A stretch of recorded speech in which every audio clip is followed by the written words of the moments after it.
everybody, welcome back to Happy Bake Day, where every day is a happy bake day. I hope your ugly but delicious Nutella cookie butter babka from last week turned out fantastic. If you missed that episode, you can check it out right here. Today, in honor of Christmas, which is just 2 days away, we are going to be making a peppermint bark cheesecake with an Oreo crust. This will be made in a few different parts. Cheesecake does take a long time to make. The actual making of it doesn't take a while, but it does have to chill in our refrigerator for at least 4 hours. So, as you can see, it is nighttime here, it's dark. So we're going to be making this, and I'm actually going to let my cheesecake chill in my refrigerator overnight before we do our chocolate ganache and peppermint crunch topping. But first, before we get started, we need to preheat our oven to 350 degrees. So this recipe will be made in a few different steps. The first step is going to be our chocolate Oreo crust. The next step is to make our delicious creamy cream cheese cheesecake filling. And then the last step will be to make our chocolate ganache drizzle, which will actually be made, I'll probably do it tomorrow morning after our cheesecake has chilled completely in our refrigerator. So the ingredients you're going to need for the Oreo crust are 24 Oreo cookies, separated, so I have removed and thrown away the cream, and finely crushed, so I used my food processor to help me with that. I have 8 tablespoons of unsalted butter melted and 1/3 cup of granulated sugar. I have here a 9-inch round, lightly greased springform pan, which we will use for the crust. What we're going to do is combine our melted butter and sugar in with the Oreo crumbs, and you're gonna mix it until a kind of a dough forms. And once it does, you'll pour that into your pan, and you're going to evenly spread it the best that you can on the bottom of your springform pan. I do have a rubber spatula to help make that a little bit easier. You want to pack down the cookie crumbs, but not too tightly. If you pack them down too tightly, then the crust on the bottom gets really kind of hard and crunchy, which we don't really want. We want it to be solid, but still kind of soft and melty and delicious. So like I said, you're going to mix your ingredients, pack it on the bottom, but not too hard, and then we're going to pre-bake your crust in the oven for 10 minutes once your oven finishes preheating.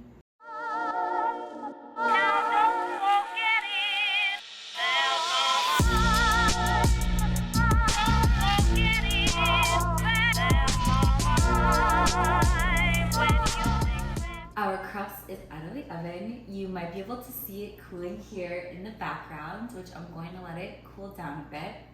The next step is to make that delicious cream cheese cheesecake filling.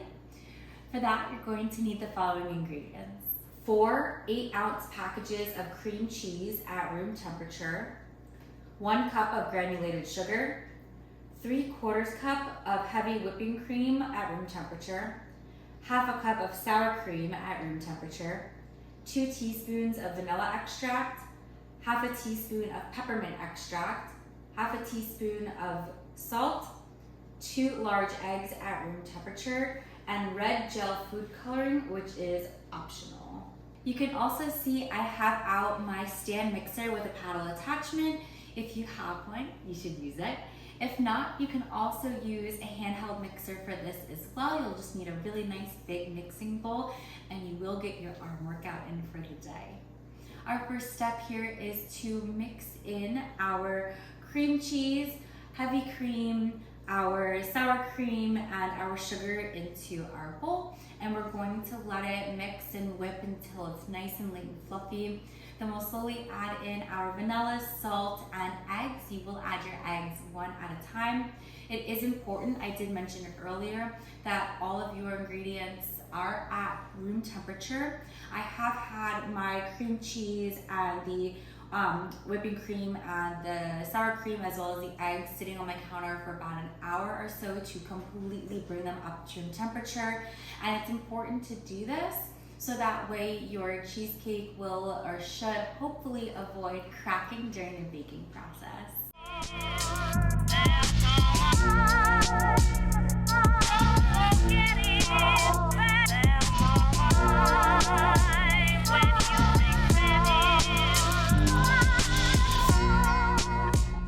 Our cheesecake batter is done and looks creamy and delicious, which hopefully you can see right here.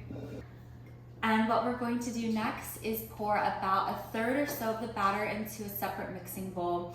I do have some red food coloring to dye that part red, and this is going to be completely optional and completely to your preference. Make it as dark or as light as you want. And then you'll also stir in your peppermint extract into the bowl that has the red food coloring.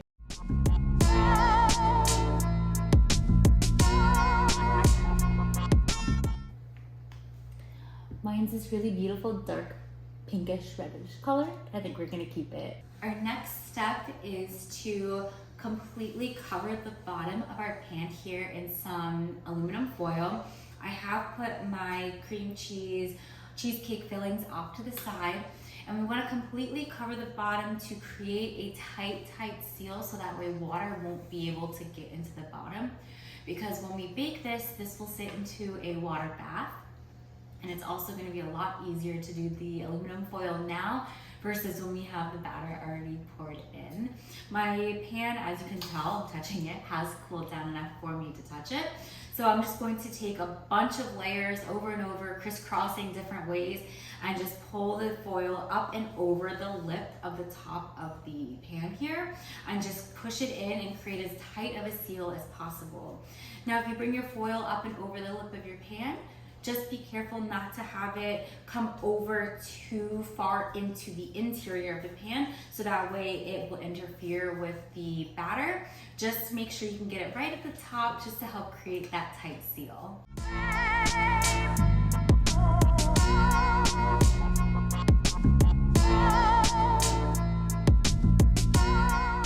As you can see, my springform pan is beautifully dressed in its aluminum foil. The next step is to start boiling some water. What we're going to do is use that hot boiled water to start our water bath for the cheesecake once it's ready to go. While the water is starting to boil, then we'll pour our batter into our pan. But this way, to save some time, I'm gonna let the water start boiling now.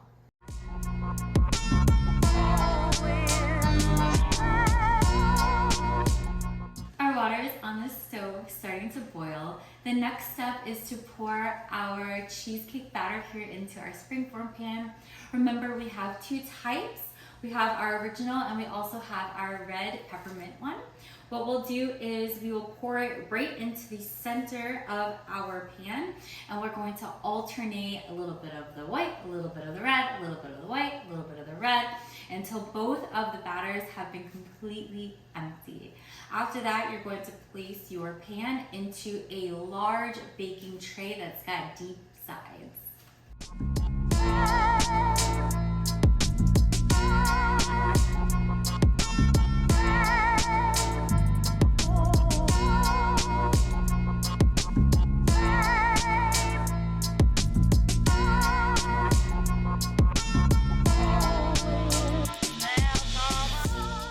Our water is almost done boiling.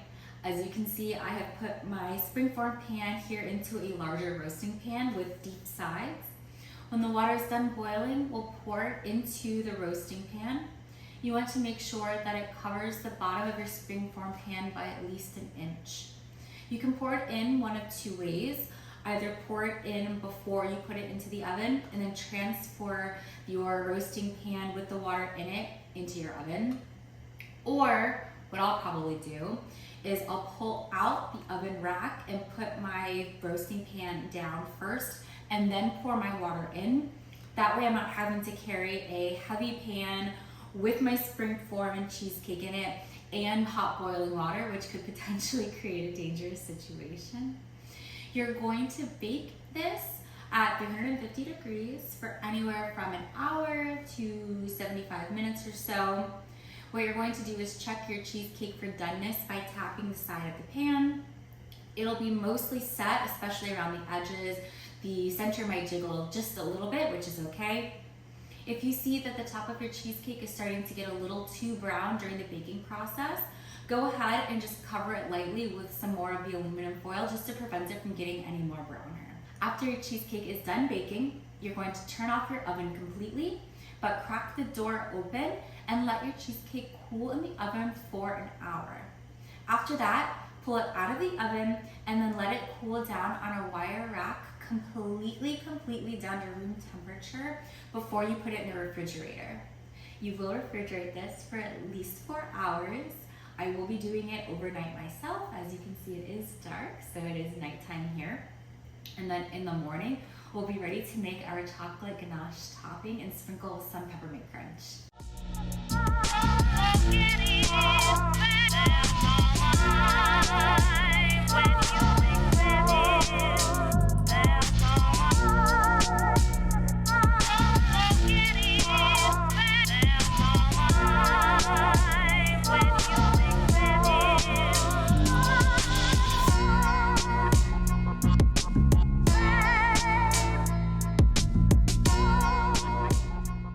Hi everybody, welcome back. It has been a very long night waiting for this beautiful cheesecake to cool down.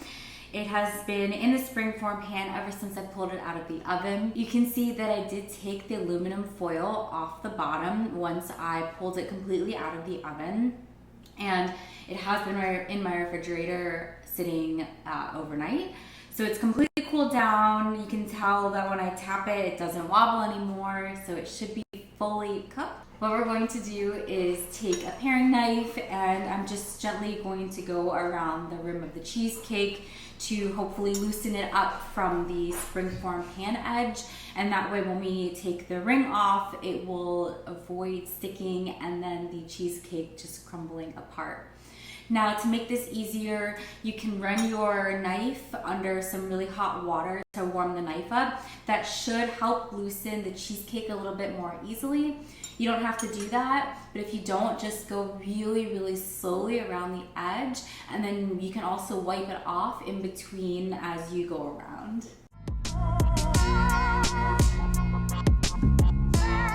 Now that we've loosened it, slowly you can undo the ring of your springform pan and just gently lift it straight up, revealing your cheesecake.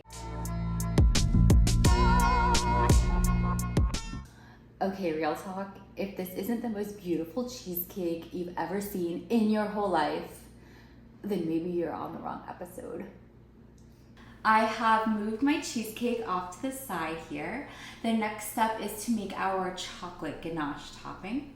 You're going to need the following ingredients: 8 ounces of semi-sweet chocolate, finely chopped, 1 cup of heavy whipping cream, and crushed hard peppermint candies, which are completely optional, but they will be delicious on top as a peppermint crunch. Our next step, what we need to do to make our chocolate ganache, you're going to pour your heavy whipping cream into a medium saucepan. You'll put it on your stove and heat under medium to medium high heat until the heavy whipping cream gets a little bit frothy, a little bit bubbly and steamy. If it starts to boil, unfortunately that's too hot, we won't be able to use it. You'll then take the heated whipping cream and you'll pour it over your chocolate shavings that we have in our spouted cup or bowl. And you're gonna let it sit for about 3 to 5 minutes. Then you'll take a silicone spatula and slowly stir the chocolate and cream together until it's all melted and incorporated beautifully.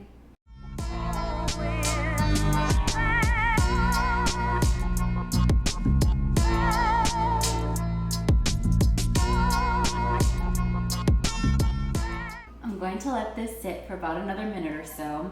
I have a small silicone spatula and I also have an offset spatula. I'm going to use the small silicone spatula to mix this together. Once it's mixed, I will immediately pour it over the top of my cheesecake. Feel free to use as much or as little as you'd like. You can just drizzle it across if you just want a small drizzle. I'm going to pour mine in the center and spread it around and have a beautiful drip edge. But as soon as you are done pouring, if you want to use your crushed peppermint candies, you want to immediately sprinkle your peppermint while the chocolate ganache is still warm and liquidy. After that, you can put your cheesecake back in the refrigerator for a few minutes to harden and get the chocolate to fully set. Then it's ready for serving.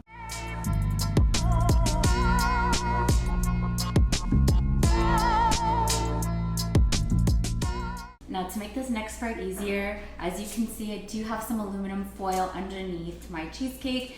That's to hopefully help eliminate the big messy cleanup at the end. We'll see.